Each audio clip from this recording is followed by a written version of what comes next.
what is sovereignty, by the way? Supreme power or authority.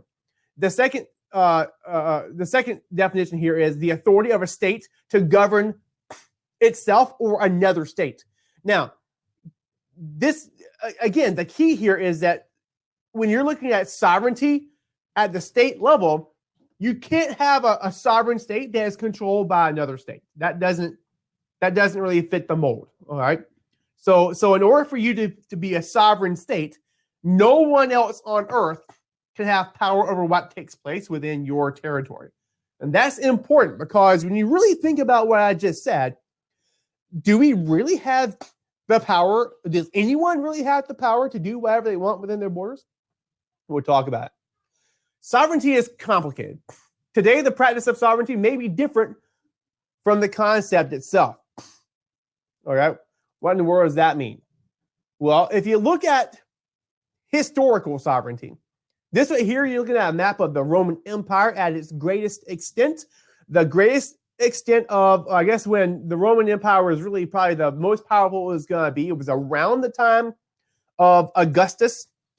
He is said to have been the greatest of all the emperors, and Rome was just kind of thriving kind of during and right after his reign. So what you're looking at here is borders that are most of the Mediterranean, part of the Middle East over here, part of Southwest Asia, part of Northern Africa.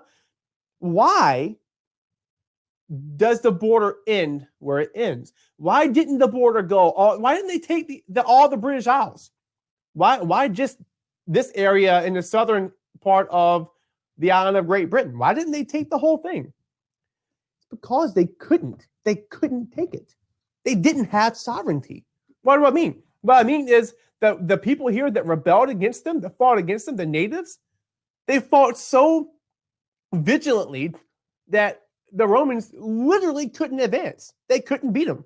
And so they built a wall, Hadrian's Wall, in order to demarcate the Roman Empire from what was not the Roman Empire over here. Same over this here. This here is a term we're going to use to describe a frontier zone. Okay, so wait, I'm getting a little bit ahead of myself because a frontier is a term that you need to know for AP Human Geography for the political geography unit. It's covered in the Rubenstein book for short.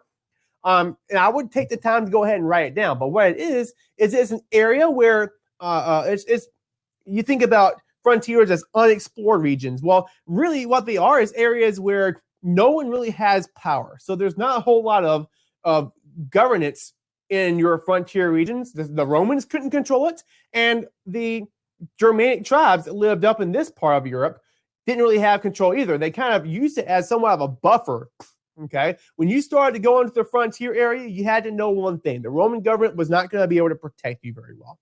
All right, and so this is as far as the Romans went. Their sovereignty, y'all, was measured by their capacity to defend it. Okay, so they had to literally be able to hold their territory with military might in order to have sovereignty. And the reason why these other little areas within the empire didn't have sovereignty is because they couldn't stand up to the Romans when the Romans came in and conquered them.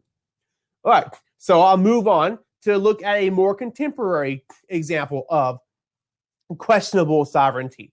What you're looking at here is Ukraine. Here's Ukraine.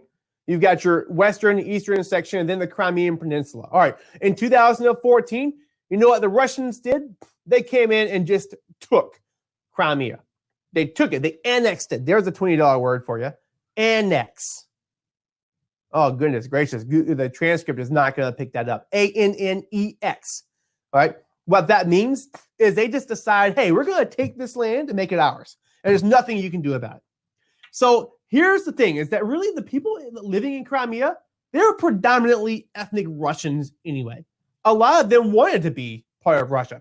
But this territory, remember the characteristics of a state, the territory belonged to Ukraine. Did Ukraine have sovereignty in this situation? If the Russians are going to come in and just take that territory and say, hey, that's ours now, did Ukraine have sovereignty over their territory? You see where I'm going with this? How can you have sovereignty if another country has the ability to come in and do as they please?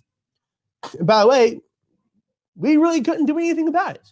Yeah, there we imposed different types of sanctions and penalties on rich people in Russia and things like this in order to try to punish them for that. And the international community condemned the mess out of it and said nobody recognizes it. But the fact of the matter is, the Russians control Ukraine.